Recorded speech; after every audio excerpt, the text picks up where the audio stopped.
DD, IT, TED em HP. Addicted in e o Black HP. 3, que não é o Black 3.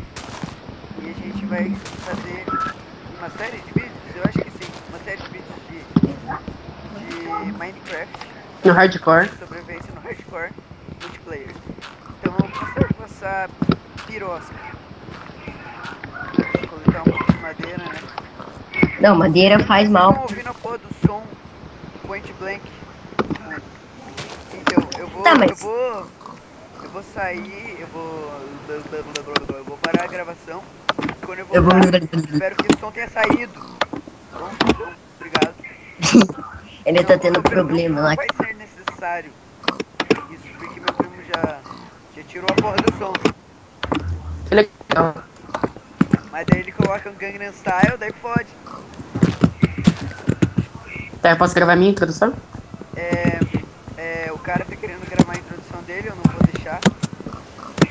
Pera aí, então galera, eu vou parar de gravar. Eu vou fazer o meu sem introdução, que você pode usar. Deixa eu falar. Quando a casa estiver pronta, eu volto. Tá, galera, eu voltei. Com a casa pronta. Eles também. Na verdade, eles, entre aspas, porque eu só vi a casa toda, eu não vi a casa do Gabriel ainda. Mas a minha casa tá pronta. Tem um porco de estimação, porque eles são velhos aqui. Vou mostrar a casa e depois a gente vai começar a nossa cultura magnânima.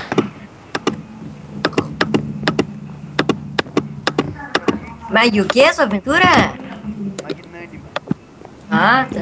Entendi outra coisa. O que você entendeu, punheteiro? O quê? O que você entendeu, punheteiro? Aham, eu não preciso mais dessas coisas. Tá nervoso, não sei porquê. Ele parece a Rochelle, não precisa disso mesmo, ele tem 2 empregos. O Gabriel. Não sabia que você tinha marido, Dudu.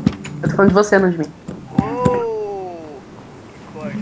Tá bom, Você tá curtindo cortar os outros? eu vou escavar mais depois. Nós três a gente vai sair pra casa. A gente vai sair pra casa. Dá pra ir.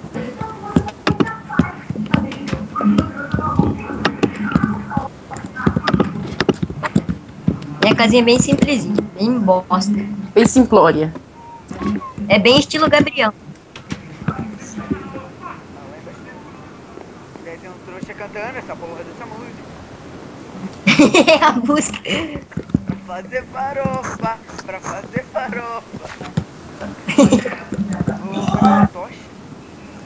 Vou fazer essa escavação no celular, mas depois eu volto, então a gente vai começar nossa aventura magnânima, vocês sabem. Então, Magnânima. Sabe ainda?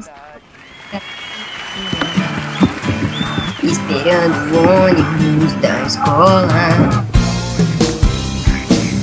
Tá só repetindo o que ele tá falando. Sabe, eu ainda sou uma garotinha. Aqui não chega. Esperando o Ele tá aqui assim, ó. ônibus da escola.